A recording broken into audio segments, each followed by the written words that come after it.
এই হোলিতে যদি নিজের হাতের তৈরি ইজি কালারফুল সুইট ডিশ বানিয়ে সবাইকে খাওয়ানো যায় তাহলে কি ভালো লাগে, তাই না? তাই চলুন আমার এই ভিডিওটা পুরোটা দেখে ইজি ডিশটা বানিয়ে ফেলুন। এর জন্য প্রথমে আমি 1 কাপের মতন চিনি প্যানের মধ্যে নিয়ে নিলাম। হাফ কাপের মতন জল দিয়ে আমি চিনির রসটা রেডি করে নিচ্ছি বা সুগার সিরাপটা। ফ্লেম অন করে দিলাম। আমি চিনির রসটা আমি বসিয়ে দিচ্ছি। দেখুন, এর মধ্যে আমি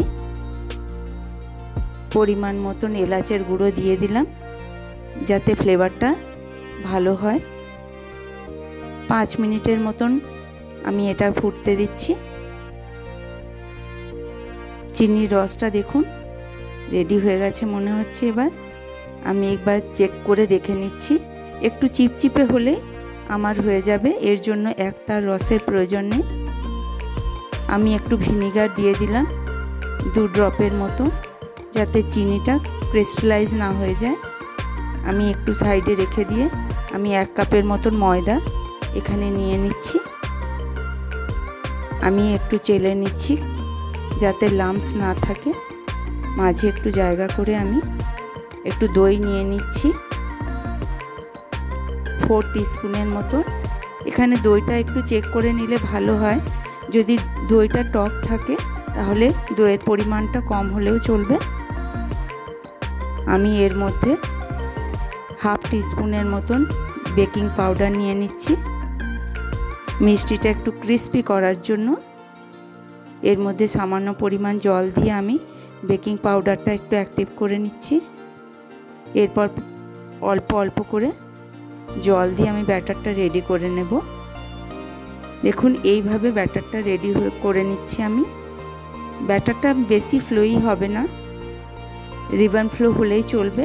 দেখুন এই রকম হবে ব্যাটারটা। এর মধ্যে আমি ইয়েলো ফুড কালার অ্যাড করে দিলাম দেখতে সুন্দর লাগার জন্য। দেখুন এইভাবে কালারটা ভালো করে মিক্স করে নিয়ে আমি 5 মিনিটের মতো রেস্টে রেখে দিলাম ব্যাটারটা। এরপর ফ্লেম অন করে প্যান বসিয়ে দিচ্ছি। পরিমাণ মতন রিফাইন অয়েল দিয়ে আমি পুরো রেসিপিটা এই তেলে ফ্রাই করে নেব। মিডিয়াম লো ফ্লেমে গ্যাসটা রাখতে হবে। আমি ব্যাটারটা একটা পাইপিং ব্যাগের মধ্যে ফিল করে নিচ্ছি, এতে আমার করতে সুবিধে হবে। এখানে অনেকটা জিলেপির আকারে মিষ্টিটা রেডি করতে হবে। এইভাবে এক এক করে আমি রেডি করে নিচ্ছি। উল্টে পাল্টে ভালো করে ফ্রাই করে নেব। মিডিয়াম লো ফ্লেমে আমি সব ফ্রাই করে নিচ্ছি। এইভাবে দেখুন আমার হয়ে গেল। মিডিয়াম লো ফ্লেমে ফ্রাই করলেই এগুলো মোটামুটি ভালো করে ক্রিস্পি হয়ে যায়। এরপর গরম অবস্থাতেই আমি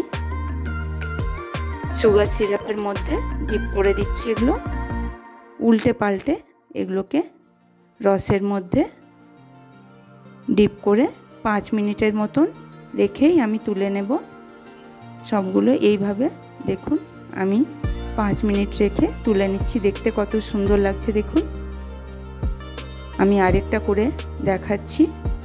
এইভাবে করতে করতে সুন্দর ডিজাইনের মতন আকারে আপনারা করে নিতে পারেন। আমি এখানে একটু বড় সাইজ করে এটা বানাচ্ছি। কিছুগুলো আমি ছোট সাইজের বানালাম, কিছুগুলো বড় সাইজের বানাচ্ছি। এইভাবে আপনারা বড় সাইজের করে বানিয়ে নেবেন। আমার দেখুন পুরোটা বানানো হয়ে গেল। এইভাবে রেডি হয়ে গেল আমার হোলি স্পেশাল সুইট ডিশটা। এরপর আমি এইগুলো সব সুগার সিরাপের মধ্যে ডিপ করে দিচ্ছি। এখানে আমি রেড ফুড কালার আর গ্রিন ফুড কালার ইউজ করে রসের মধ্যে সব মিষ্টিগুলো রেডি করে নিলাম। দেখুন কত সুন্দর লাগছে রেসিপিটা দেখতে। এইভাবে আমার রেডি হয়ে গেল হোলি স্পেশাল সুইট ডিশটা। এই রেসিপিটা যদি আপনাদের ভালো লেগে থাকে অবশ্যই একটা লাইক করবেন, চ্যানেলটা আমার সাবস্ক্রাইব করে পাশে থাকবেন। আমি এখানে আমন্ড গ্রেট করে গার্নিশ করে নিচ্ছি। আপনারা চাইলে কোকোনাট গ্রেট করে গার্নিশ করে নিতে পারেন। ভিডিওটা আপনাদের কেমন লাগলো অবশ্যই কমেন্ট করে আমাকে কমেন্ট বক্সে লিখে জানাবেন। এই ভিডিওটা যদি আপনারা ফেসবুক থেকে দেখছেন তো ফেসবুক পেজটা আমার ফলো করে নেবেন, সাবস্ক্রাইব করে বেল বাটনটা প্রেস করে অলে ক্লিক করে দিলে আমার সব ভিডিওগুলো আপনারা পেয়ে যাবেন। সবাই ভালো থাকবেন, সুস্থ থাকবেন। আর ভিডিওটা কেমন লাগলো অবশ্যই কমেন্ট করে আমাকে জানাবেন। নমস্কার।